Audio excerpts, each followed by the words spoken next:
بسم اللہ الرحمن الرحیم۔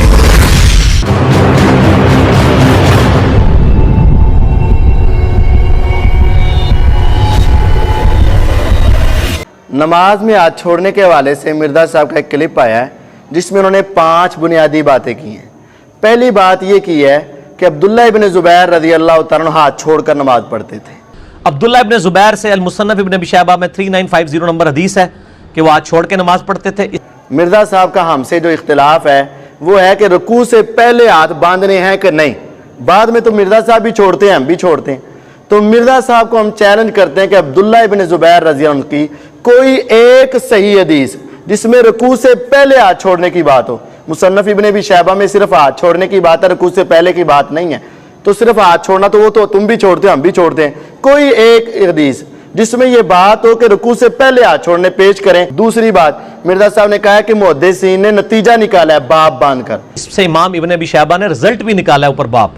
مرزا صاحب بابی نہ بنو، علمی کتابی بنو۔ اگر بابوں کے اوپر جاتے تو محدثین نے بڑے باب باندھے ہیں۔ نماز کے اندر رفع دین نہ کرنے کا باب، آیسہ آمین کا باب، تم بھی نہیں مانتے، ہم بھی نہیں مانتے۔ تو بابوں کے اوپر نہیں، علمی کتابی بنو۔ تیسری بات یہ کہتے ہیں کہ کسی نے اعتراض نہیں کیا کہ عبداللہ بن زبیر رضی اللہ عنہ نے نیا کام شروع کیا۔ کسی صحابی، کسی تابعی، کسی محدث نے اس کو دین میں اختراع نہیں مانا، الٹا بڑے بڑے ائمہ ہاتھ چھوڑ کے نماز پڑھنے کے قائل ہیں۔ سعید ابن مسیب قائل ہیں، حسن بصری قائل ہیں، ابراہیم نخعی قائل ہیں، اور کتنے لوگ ہیں جو ہاتھ چھوڑ کے نماز پڑھنے کے قائل ہیں۔ دونوں طریقے سنت ہیں۔ بھئی اعتراض تو تب ہوتا جب ان سے رکوع سے پہلے ہاتھ چھوڑنا ثابت ہوتا، ثابت ہی نہیں ہے تو اعتراض کیسا؟ باقی رہا مسئلہ سعید بن مسیب، ابراہیم نخعی، حسن بصری رحمۃ اللہ علیہ کا، تو یہ مرزا صاحب کا 100% سفید جھوٹ ہے۔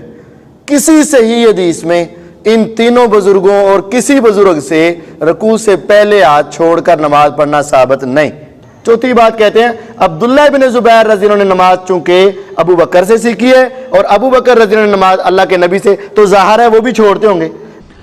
اور ظاہر ہے کہ نبی علیہ السلام سے ہی یہ روایت ہے، کیونکہ سنن کبریٰ البیہقی میں عبداللہ بن زبیر کے بارے میں موجود ہے کہ وہ کہتے ہیں کہ میں نے نماز حضرت ابو بکر سے سیکھی اور انہوں نے نبی علیہ السلام سے۔ بھئی ظاہر سے نہیں ہونا، ظاہر کرنا پڑے گا۔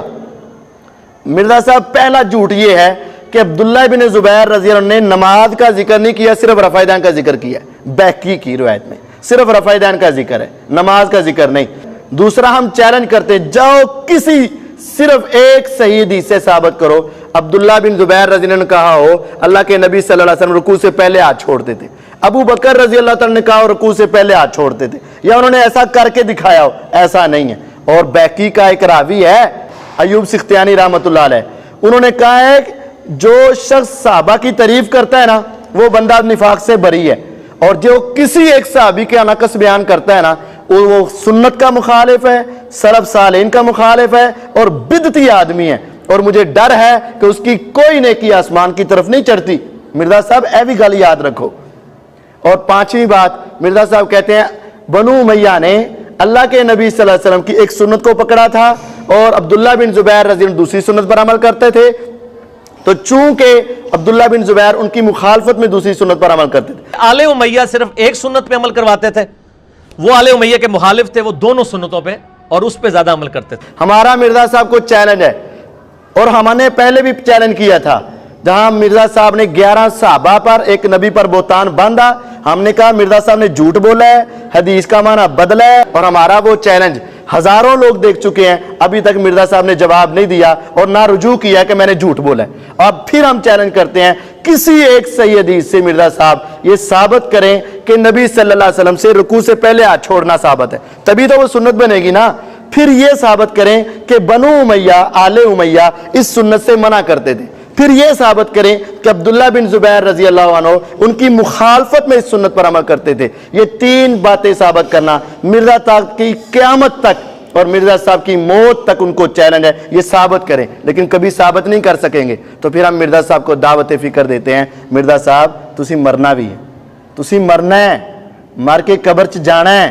اگر اسی طرح لوگوں کو گمراہ کرتے رہے اور حدیثوں کا مفہوم بدلتے رہے، مر گئے نا، تو پھر قبر میں اور حشر میں اور قیامت میں تمہارا انجام بہت برا ہوگا۔